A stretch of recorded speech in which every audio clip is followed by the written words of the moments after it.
everyone, Miss Carrie here from Miss Carrie's Creations. Today I'm going to show you how to elevate your stamped images using simple techniques. This lovely set of Traveler's Notebook pages are filled with stamped florals and images. In this video, I'm going to show you how easy it is to create embellishments for your pages using small stamps. I can't wait to show you these techniques. On my desk, I have the November main kit from Hip Kit Club. This collection includes an adorable assortment of holiday and winter patterns, window die-cut specialty paper, cardstock ephemera with silver foil accents, layered dimensional embellishments, puffy phrases, puffy alphabet stickers, and some trim and wood buttons.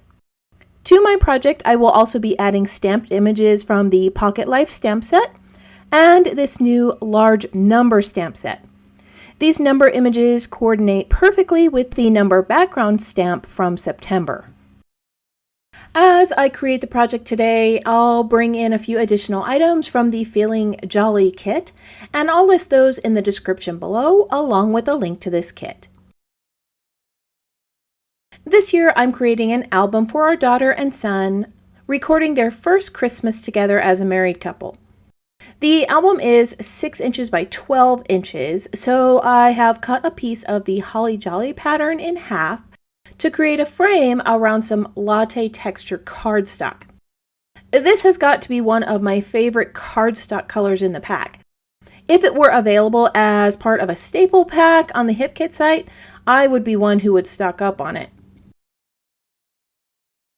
On my pages, I'll be adding some poinsettia-like flowers using this image from the PL stamp set. I recently received a question asking me how I prep my stamps so that I get crisp images, and I was also asked how to prevent staining on the stamps. I always rough up my clear stamps with a sanding eraser first. This takes off any burrs left over from a mold and removes any residue. Don't forget to clean your stamp afterwards because there is going to be a little bit of that sand eraser on the top. I like to use a stamp conditioner which creates a nice seal on my acrylic stamps. Now that these two are prepped, I'm going to use the Do-Si-Do ink to stamp my floral images. This ink pad comes with this month's color kit. When stamping multiple images, I like to just move the stamp around on my platform door instead of peeling it off and moving it to a new position each time. Once all these images are stamped, I'm going to use a special cleaner that's designed to remove intense inks, and this cleans them right off. I'm going to stamp a couple more florals in the It's a Girl ink. This is a lighter shade of pink that came from an earlier color kit. It goes really well with the patterns in the November collection. The final floral piece I want to bring in is this second floral layer from the PL stamp set. Vellum can be a little tricky to heat emboss. It can be very staticky, so I always use an anti-static powder over it before I stamp. I'm going to stamp the images in stages. Embossing ink tends to dry quickly on the vellum that I have, so I like to stamp a few images with the clear ink, apply powder, heat set it, then stamp a few more. Because the kit has quite a few silver accents, I'm going to use a silver embossing powder to match. Once the excess powder is removed, I can heat set this. This is where you need to be extra careful. Vellum can burn quickly and begins to warp when too much heat is applied. I place my heat tool facing upward so that I can control the amount of heat during this process. The vellum is held high above the heat, and as you can see, that powder begins to melt really quickly. Make sure that you continue to move the vellum so that nothing is overheated or burnt. Now that all the images are stamped, I want to show you how to add some texture and shine to these images. I want to make this first flower multicolored, so I'm going to bring in some ruby spritz from the color kit. To mix this spritz, roll the bottle around until it's all mixed together. You'll see what looks like a white residue in the bottom of the bottle or along the side. Once that's mixed in, you're ready to go. Now I'm going to splatter this onto the stamped flowers. Don't worry about perfection here. The goal is just to add a little sparkle and coloration to the image. As you can see, there's quite a contrast between the two colors. So I'm going to bring in another variation of color with water. I'm just going to spritz a little bit of water over this and let it set a moment. This ink is water reactive and the color is going to soften as the water droplets soak in. As I remove the excess water, you'll be able to see that lovely variation. Isn't it beautiful? All right, on the other set of flowers, I want to add a little sparkle. So I'm going to bring in a layer of the Stardust butter. This is another fun item that comes with the color kit. It has such a beautiful translucent sparkle. Let me hold this up to the camera so that you can see. All right, I'm going to show you one more way to add a little texture to these. With a die release tool, I'm poking holes in the center of the flower, and then I'm going to add one at the top of each petal. This is going to allow me to create a single line of thread on each petal. If you don't have a tool for this, a sewing needle works just as well. We're going to bring that needle up through that center hole, then go back down through the top of the petal. This creates a really simple stitch that doesn't take time at all. You're going to repeat this on the second petal. Again, come up through this center, then back down through the second petal. Continue this stitch over each one of the petals. Now don't worry about the center looking messy. You can cover that up with a button, a sequence, a pearl, or another stamped image. All right, I'm going to finish this up, cut out the flowers, and show you how the layout comes together. The photos are ones our daughter took of a special decoration they received for their first home. When she shared the photos with me, I was reminded of our first Christmas as a married couple over 30 years ago. So much of our Christmas decor has changed since then, and I don't have much of what little we had that first year.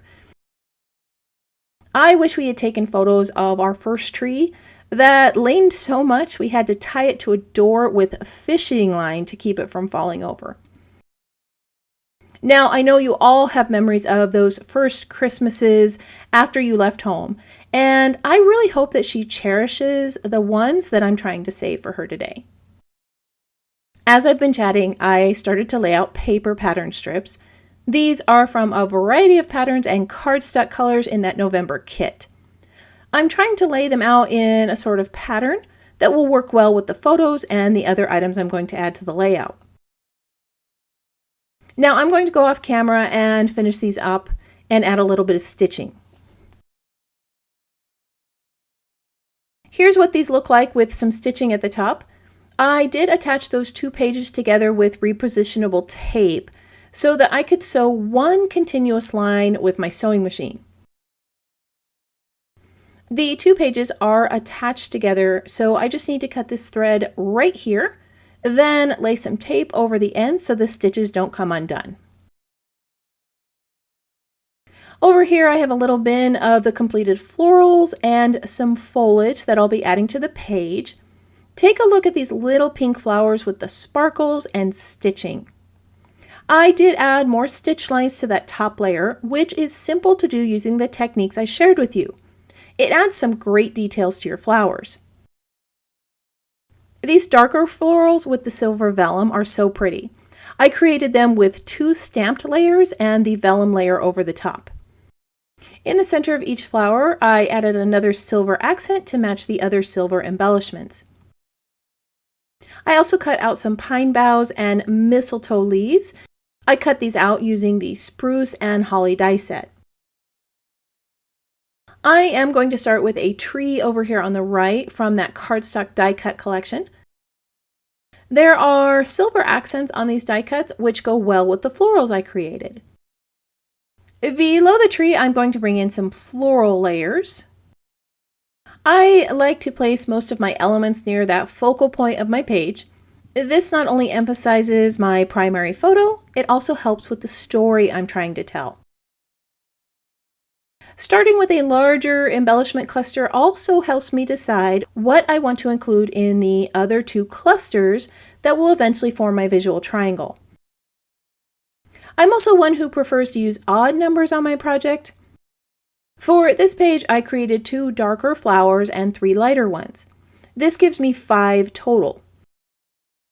I made sure to place one of the lighter pink florals in that large cluster so that I could add the other 2 throughout the page. This not only brought balance to my layout, it also brings focus back to the photo. As I finish adding these to the pages, I would love it if you tap that subscribe button and let me know that you're new here. If you're already a subscriber, let me know that you enjoyed today's project by tapping the thumbs up icon or leaving me a comment below.